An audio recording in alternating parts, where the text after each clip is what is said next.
सभागृह नेते गणेश खंडकरजी, स्टँडिंग कमिटी चेअरमन प्रभाकर शिंदेजी, शिक्षण समितीच्या अध्यक्षा राजश्रीताई शिरवडकर यांनीही त्याच दरम्यान महानगरपालिकेच्या प्रशासनाचा चार्ज हा घेतला असून येत्या 11 मार्चला त्यांच्या कार्यकालाला 1 महिना पूर्ण होईल।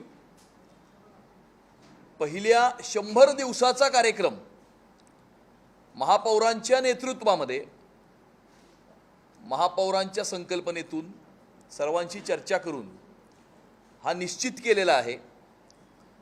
आणि या 100 दिवसाच्या कार्यक्रमामध्ये 21 मुद्दे, या 21 मुद्द्यांना हात घातलेला आहे की पहिल्या 100 दिवसांमध्ये या 21 मुद्द्यांवरती काम करून या 21 मुद्द्यांमध्ये काही ना काही त्यामध्ये प्रोग्रेस हे झालं पाहिजे, असं उद्देश हे आम्ही डोळ्यासमोर ठेवलेलं आहे। आणि मुंबई महानगरपालिकेमध्ये भ्रष्टाचार विरहित प्रशासन देणं ही मुंबईकरांची अपेक्षा असल्यामुळे फार मोठी जबाबदारी ही भारतीय जनता पार्टी, शिवसेना, रिपाई महायुतीच्या गटावरती असून या 20 मुद्द्यांचं तक्ता मी तुमच्याबरोबर शेअर करीनच। यामध्ये विविध मुद्दे आहेत, रस्ता आहे, नालेसफाई आहे, भ्रष्टाचार विरहित प्रशासन देण्याच्या हेतूने जेम पोर्टलवरती सर्व खरेदी करणं हे आहे। यामध्ये महानगरपालिकेची रुग्णालये असतील, महानगरपालिकेच्या शाळा असतील, मराठी चित्रपटांकरता विशेष मल्टीप्लेक्स स्थापन करणं हा विषय आहे, किंवा 9 ते 14 वर्षाच्या वयोगटातील आपल्या मुलींना सर्वायकल कॅन्सरचं वॅक्सिनेशन हे या ठिकाणी अवेलेबल करून देणं हा मुद्दा असेल। मुंबई व नवी मुंबई या ठिकाणी मुंबईच्या प्रवेशद्वाराची निर्मिती असेल, स्वच्छतेची प्रतियोगिता असेल, असे विविध 21 मुद्दे यामध्ये नमूद केलेले असून मला तुम्हाला सांगताना आनंद होतोय की या 21 मुद्द्यांपैकी जे पहिल्या 100 दिवसामध्ये करायचे आहेत त्यापैकी पहिल्या महिन्यामध्ये, पहिला महिना पूर्ण होण्याच्या आत, 30 दिवस पूर्ण होण्याच्या आत 4 मुद्दे हे आम्ही पूर्ण केलेले आहेत। यामध्ये मुंबई महानगरपालिकेच्या शाळांमध्ये शिकणाऱ्या विद्यार्थी आणि विद्यार्थिनींना येणाऱ्या 27 वस्तू, या 27 वस्तूंची खरेदी ही कुठल्याही कंत्राटदाराकडनं न करता ती गव्हर्नमेंट ई मार्केट प्लेस जेम पोर्टलवरनं करावी ही आमची संकल्पना होती। हा आमचा संकल्पनाम्यामध्ये, मॅनिफेस्टोमध्ये सुद्धा हे लिहिलेलं आहे। आणि इमिडिएटली त्यामध्ये आम्ही निर्णय करून प्रशासनाला त्या संदर्भामध्ये आधी दिलेली DL to MS म्हणजे आधी दिलेला प्रस्ताव जो education committee, via education committee स्टँडिंगला येणार होता, कंत्राटदारांकडनं 27 गोष्टींची खरेदी करणं त्याला रद्द करून जेम पोर्टलवरनं या 27 गोष्टींची खरेदी करण्याचा निर्णय हा करण्यात आलेला आहे। त्या निर्णयाची प्रत सुद्धा मी तुम्हाला देईन। परंतु आम्हाला हे माहिती आहे की प्रशासनामध्ये असे अनेक एलिमेंट्स आहेत जे या निर्णयाला फेल करण्यासाठी काम करत आहेत। आणि त्यामुळे माझं प्रशासनाला हे सांगणं आहे की आम्ही कुठल्याही परिस्थितीमध्ये याची खरेदी कंत्राटदारांकडनं होऊ देणार नाही। तुम्ही जेम पोर्टलवरनं जर विकत घेतले नाही तर आम्ही त्या विद्यार्थ्यांच्या अकाउंटमध्ये डायरेक्ट बेनिफिट ट्रान्सफरच्या माध्यमातून पैसे ट्रान्सफर करू। परंतु तुमच्या मनामध्ये जर कुठली संकल्पना असेल हे फेल करण्याचं, तर ती संकल्पना आम्ही होऊ देणार नाही म्हणजे नाही। हे प्रशासनाला मी त्या काही एलिमेंट्सला सांगू इच्छितो की कशा प्रकारे जेम पोर्टलवरची खरेदी फेल करायची हे आतापासूनच त्याचं प्लॅनिंग चालू झालेलं आहे, हे आम्हाला चांगलं माहिती आहे। आणि त्यामुळे जेम पोर्टलचं ॲन्युअल टर्नओव्हर हे 4 लाख कोटी आहे। या देशातली विविध स्टेट गव्हर्नमेंट्स आणि अनेक कॉर्पोरेशन्स ही जेम पोर्टलवरनं खरेदी करतात। प्रधानमंत्री नरेंद्र मोदीजींच्या संकल्पनेतून तयार झालेल्या जेम पोर्टलवरनं खरेदी करतात। जर 4 लाख कोटीची खरेदी ही जेम पोर्टलवरनं होऊ शकते, विविध राज्य शासनं आणि सिव्हिक गव्हर्नमेंट्स जर त्याच्यावरनं कॉर्पोरेशन जर खरेदी करू शकतात तर मुंबईची महानगरपालिका सुद्धा खरेदी करू शकते आणि तुम्हाला ती खरेदी करावीच लागेल. आणि जर तुम्ही ती खरेदी केली नाही तर आम्ही डायरेक्ट बेनिफिट ट्रान्सफर करण्याचा प्रस्ताव हा एज्युकेशन कमिटीमध्ये पारित करू आणि स्टँडिंग कमिटीमध्ये पारित करू. आणि त्यामुळे ही सगळी खरेदी जेम पोर्टलवरनं करणं याचं ऑर्डर पास झाली आहे. परंतु जर प्रशासनातल्या काही एलिमेंट्सनी त्याला फेल करण्याचा प्रयत्न केला तर आम्ही ते फेल होऊ देणार नाही. आणि त्यामुळे जेम पोर्टलवरनं खरेदी करण्याचा निर्णय आम्ही घेतलेला आहे. या ठिकाणी मुंबई शहराच्या एंट्रीवरती महापौरांच्या संकल्पनेतून जी प्रवेशद्वारं बसवायची संकल्पना त्यांनी मांडलेली आहे त्याचा सुद्धा हेड हा बजेटमध्ये ओपन करण्यात आलेला आहे. बजेटमध्ये त्याची प्रोव्हिजन करण्यात आलेली आहे आणि येणाऱ्या काळामध्ये त्याचंही टेंडर काढून ते प्रवेशद्वार त्या ठिकाणी बसवण्यात येतील. तिसरं, आमच्या मॅनिफेस्टोमध्ये आम्ही असं म्हटलं होतं की 9 ते 14 वर्षाच्या वयोगटातील मुलींना आम्ही मोफत सर्वायकल कॅन्सरची वॅक्सिन ही मुंबई शहरामध्ये या ठिकाणी आम्ही देऊ.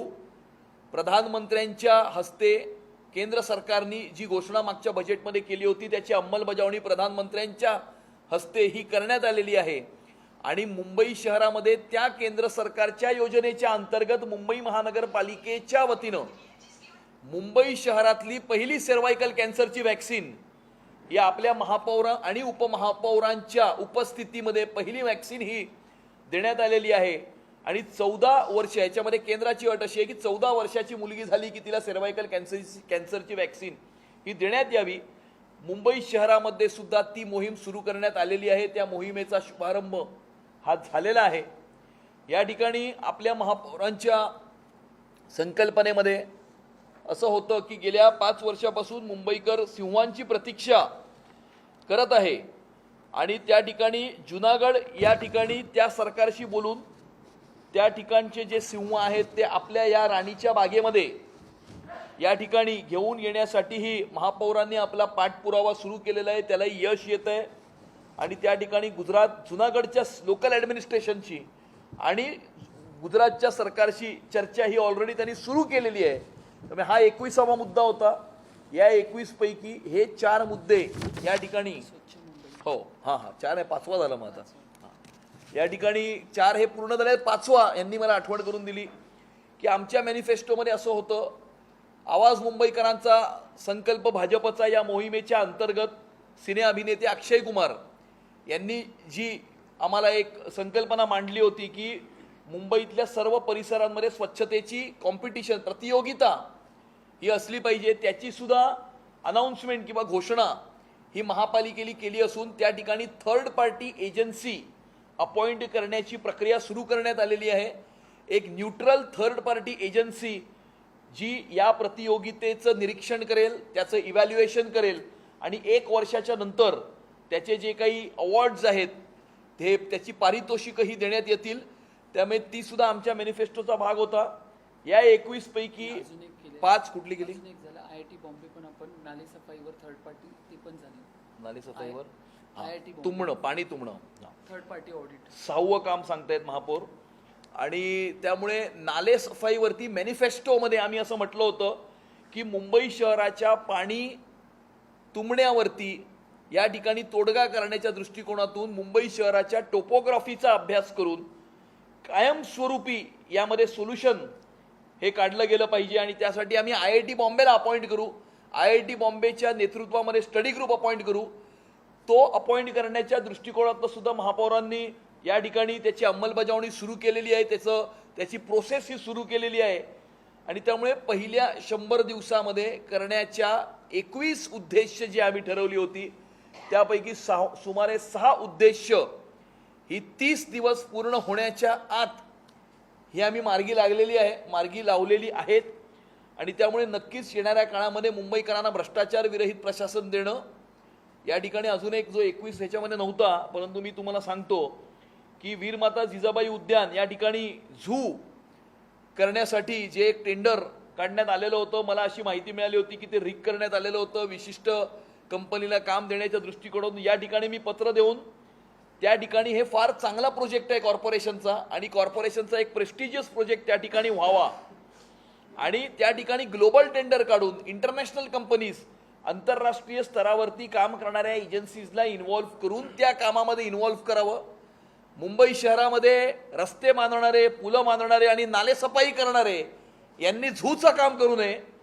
झूचं काम करणाऱ्यांनी झूचं काम करावं. या दृष्टिकोनातनं आम्ही पत्र दिलं होतं. त्या ठिकाणीही जे काही अधिकाऱ्यांनी चालू केलेलं काम होतं ते आता थांबवण्यात आलेलं आहे आणि ग्लोबल टेंडर काढण्याच्या दृष्टिकोनातून प्रक्रिया ही सुरू करण्यात आलेली आहे. आणि त्यामुळे हे सर्व ट्रेलर्स आहेत. देवाभाऊंच्या नेतृत्वामध्ये मुंबईकरांना अपेक्षित अशा प्रकारचं भ्रष्टाचार विरहित प्रशासन हे देण्यासाठी आम्ही कटिबद्ध आहोत आणि ते देण्याची प्रक्रियासुद्धा आम्ही सुरू केलेली आहे. हे मुद्दे 5-6 मुद्दे फक्त ट्रेलर होते, पिक्चर अभी बाकी आहे आणि 7वा मुद्दा तुम्हाला उद्या सांगेन मी. आणि त्यामुळे एकामागोमाग एक मुंबई शहरामध्ये, मुंबई महानगरपालिकेमध्ये प्रचलित असलेल्या या भ्रष्टाचारावरती देवाभाऊंची गदा ही ऑलरेडी पडलेली आहे आणि त्याचे रिझल्ट्स येणाऱ्या काळामध्ये मुंबईकरांना नक्कीच दिसतील. अनेक ठिकाणी अतिक्रमणांच्या विरोधामध्ये कारवाई ही सुद्धा महानगरपालिकेने सुरू केलेली आहे. महापौरांनी आदेश दिल्याच्या नंतर मी सांगतो तुम्हाला बोलायला. महापौरांनी आदेश दिल्याच्या नंतर ती सुद्धा कारवाई ही सुरू झालेली आहे. अनेक ठिकाणी डीप क्लिनिंगच्या मोहिमा सुद्धा महापालिकेने हाती घेतलेल्या आहेत आणि त्यामुळे एक विकसित मुंबई आणि एक चांगली, स्वच्छ, सुंदर, सुरक्षित, समाधानी मुंबईच्या निर्मितीच्या दृष्टिकोनातनं वाटचाल ही मुंबईच्या महानगरपालिकेने सुरू केलेली आहे.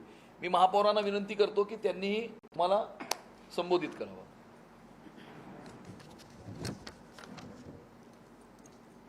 नमस्कार. या ठिकाणी आत्ताच मुंबई भारतीय जनता पक्षाचे आमचे अध्यक्ष आदरणीय अमित साटमजी यांनी त्यांच्या मार्गदर्शनाखाली या ठिकाणी एक 100 दिवसाचा प्लॅन जो तयार केला होता त्याची सविस्तर माहिती त्या ठिकाणी आपणा सर्वांना दिलेली आहे.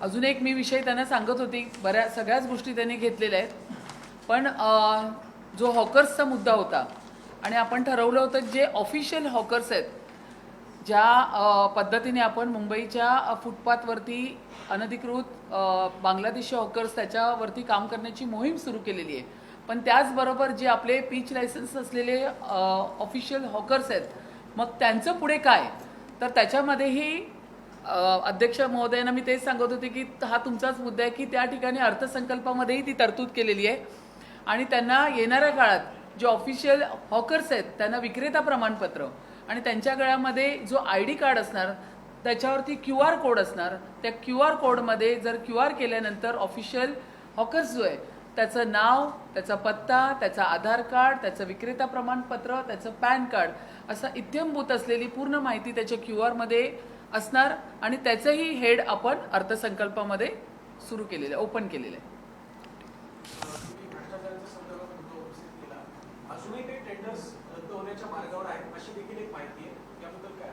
ते तुम्हाला उद्या सांगतो. टेंडर कुठलं रद्द झालंय आणि महानगरपालिकेने जर विचार केला तर महानगरपालिका किती जेट स्पीडने काम करू शकते याचं एक सुंदर आणि चांगलं उदाहरण मी तुम्हाला उद्या देईन.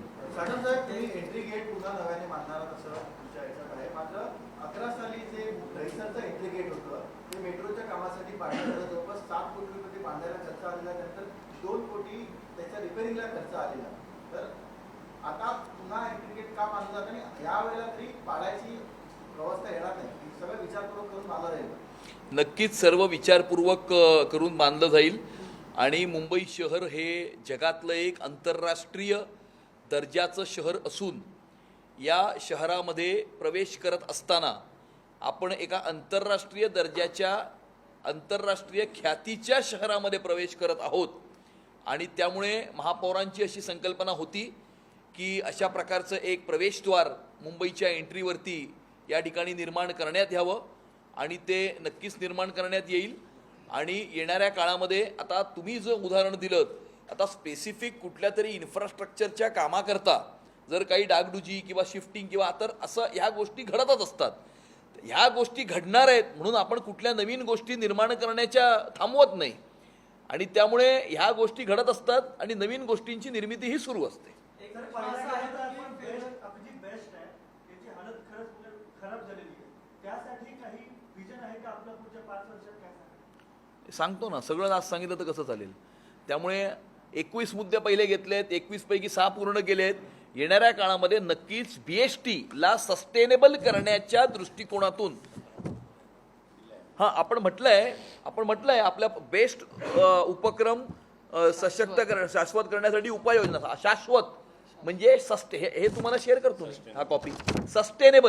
सस्टेनेबलचा अर्थ हा की BST ने प्रॉफिट करणं अपेक्षित नाही, पण जेवढा खर्च BSTचा आहे तेवढी आमदानी BST ला मिळाली पाहिजे. आणि नक्कीच जर भ्रष्टाचार याच्यातनं कमी झाला, BMC मध्ये असलेले ॲडव्हर्टायझिंगचे स्तोत्र जे आपण जर इव्हॅल्युएट केले, एक्सप्लोअर केले, तर BSTचे मोठे मोठे डेपोज आहेत, त्या डेपोजमध्ये कशा प्रकारे आपण अजून काही उपाययोजना करू शकतो जेणेकरून BSTला त्याच्यामध्ये रेव्हेन्यू या ठिकाणी मिळू शकतं. त्यामुळे अशा प्रकारची नक्कीच त्याच्यामध्ये इव्हॅल्युएशन होईल आणि BSTला भविष्यामध्ये सस्टेनेबल करण्याच्या दृष्टिकोनातून उपाययोजना होतील.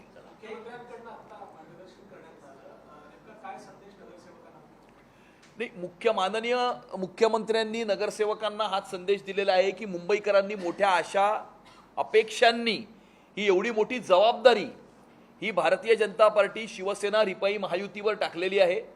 आणि त्यामुळे महापौर विराजमान करणं हे आमचं स्वप्न नव्हतं, परंतु मुंबई महानगरपालिकेला भ्रष्टाचार विरहित प्रशासन देणं, मुंबईकरांना अपेक्षित अशा प्रकारचे बदल महानगरपालिकेच्या माध्यमातून घडवून आणणं हे आमचं स्वप्न होतं. आणि ते स्वप्न पूर्ण करण्याकरता येणाऱ्या काळामध्ये मुंबईकरांना अपेक्षित अशा प्रकारचा विकास घडवण्याकरता आपल्या नगरसेवकांनी कशा प्रकारे काम करावं त्या कार्यपद्धतीवरती माननीय मुख्यमंत्र्यांनी मार्गदर्शन हे केलेलं आहे.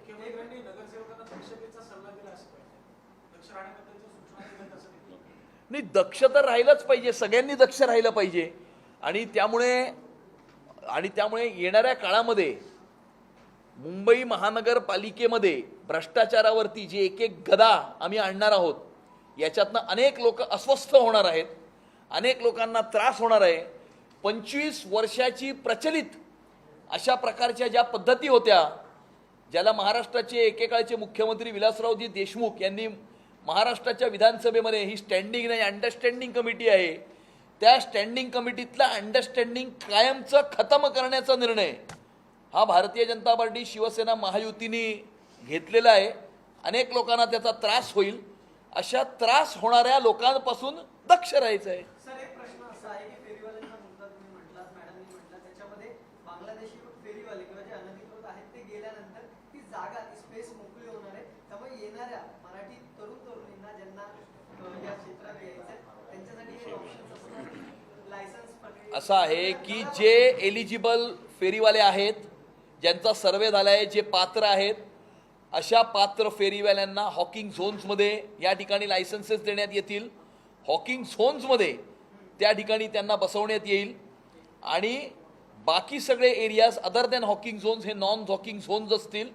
जे फेरीवाली, आणि याच्यामध्ये त्या ॲक्टमध्ये प्रावधान आहे की दर 5 वर्षांनी सर्वे झाला पाहिजे आणि दर 5 वर्षांनी सर्वे झाल्याच्या नंतर जे काही लायसन्सेस दिले जातील ते हॉकिंग झोन्समध्ये देण्यात आले पाहिजे.